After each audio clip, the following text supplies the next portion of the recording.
All right, this is just a quick video to show my classic American car collection. First car we see here is not a classic, it's a Dodge Hellcat. That's my daily driver.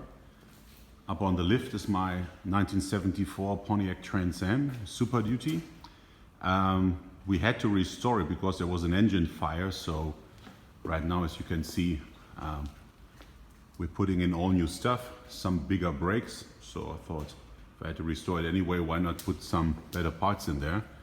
Here's the famous Super Duty engine, and as you can see right now, it's topped up with Eldorado heads. Still have the original heads and intake, of course, but you know, right now for weight savings and a little more power than the original heads, I'm running the Eldorods. Car is mostly stock, and we hope to have it back on the road within the next few weeks. As you can see, it's nearing completion. This is our little kitchen and seating area. So with a bathroom down there. As you can see through the windows, you can see all the cars. I'm not going to comment on all the cars right now because I think it's would take too long. Just to give you an overview. As you can see, it's pretty crowded in this space. And I definitely need to get rid of some cars to make some space, because it's the original idea of this large building was to be able to, you know, run each car right away without having to repark some other cars. And as it turns out, if you have more space, you buy more cars. And right now I'm also filling up the little roads in the middle, as you can see here. And if I want to take out some cars, I have to repark other cars. So exactly what I didn't want. So I would need to get rid of some of those cars. I have videos on all cars for their individual features. Most of them are completely stock. Some of them are modified. For the English speakers, my videos are mostly in German. In the description, you find the bullet points that show the biggest modifications, if there were any modifications made to the car. So, 63 Eldorado, new interior that we put in. I think it looks fabulous, just what the car needed. So I just recently had all the cars wiped down and cleaned because, you know, this place is unbelievably dusty. So it will take 4 weeks and then everything will be covered in dust. But I thought, while they all look nice and shiny, I would just shoot this video to give you an impression of what these cars look like when they're cleaned up and nice. And that is my 71 Firebird race car, very heavily modified car with a roll cage, and this has some Corvette C7 brakes in it, 600 horsepower engine, 5-speed transmission, fuel injection, and so on. So this is a heavily modified car. Lots of fun to drive, but quite frankly, it's also a bit scary to drive because it has just so much power. But it's a nice car. This is, on the opposite, this is a totally stock, a 1970 GTO convertible. Here we have my 74 Toronado. We just changed the armrests because there was some tears in the armrest, some rips, and we changed them out. I had a guy make new ones in black leather. They look very good, so that was successful. Here's my 71 Olds 442 W30. Very rare car that I bought in Holland from a guy that didn't really know what he had, so that was a good catch. This Cadillac, you know, was basically a basket case, so we had to do a lot to it. New paint, new roof, new interior, new everything. And now it's running very well, but well, should have bought a good one right away instead of restoring this one, but now I'm happy with it. So it runs and drives very well. This is a pure stock drag racing car. So in this class, the cars can only use stock parts, and still there are some engine tuners that know how to get, you know, 500-600 horsepower out of these stock engines. So it looks stock also under the hood, but it's very, very fast. So this is my Buick Centurion Coupe, coupe, and it's well, it has been repainted. Unfortunately, in one of the garages where I had it, we had some things fixed. They scratched the paint, so we had to repaint it, and I had to repaint it in this nice color here. This is my Buick Skylark GS clone convertible, very nice car. My 76 Cadillac Coupe de Ville with just 1,600 miles. 77 Pontiac Grand Prix. Actually one of my favorite cars, and a group of cars that, you know, don't get the attention they deserve. These are really spectacular cars. This is my heavily modified 74 Monte Carlo. Has a 502 ramjet in it, so bigger brakes and everything. It's very nicely restored car. It's like new. It's tough to drive it. 66 or 66 Toronado.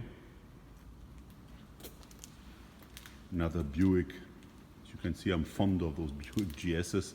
Also a Skylark GS clone, but a nicely done with a new engine, 5-speed transmission. Very nice car. So one of the few Mopars that I have. Challenger has a 502. Very nice driving car. Eldorado, 14,000 miles. Well, this is the only non-American car. It's a Peugeot. Belongs to a friend of mine. Very nice car, but not my cup of tea. My 79 Trans Am clone. It's not a real Bandit, but nicely done. First Lincoln I ever bought.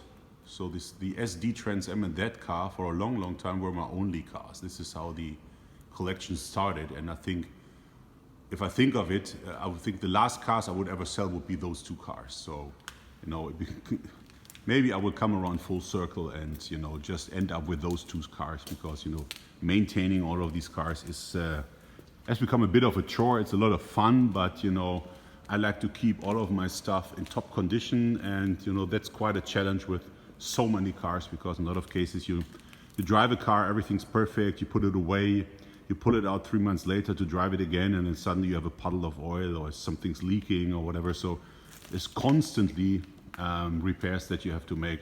Mostly small things, nothing major, but, you know, in the spring when we restart all the cars, usually you have to change out at least a dozen batteries and things like that. So it becomes work.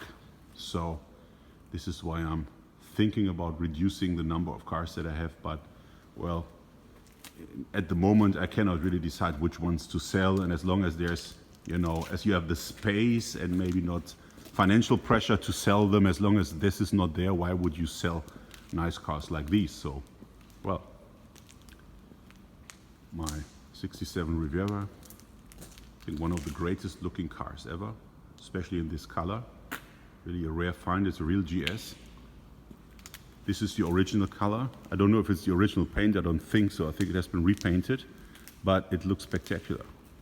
This is the newest edition, 72 Lincoln. Last car I bought it early this year when I was in California.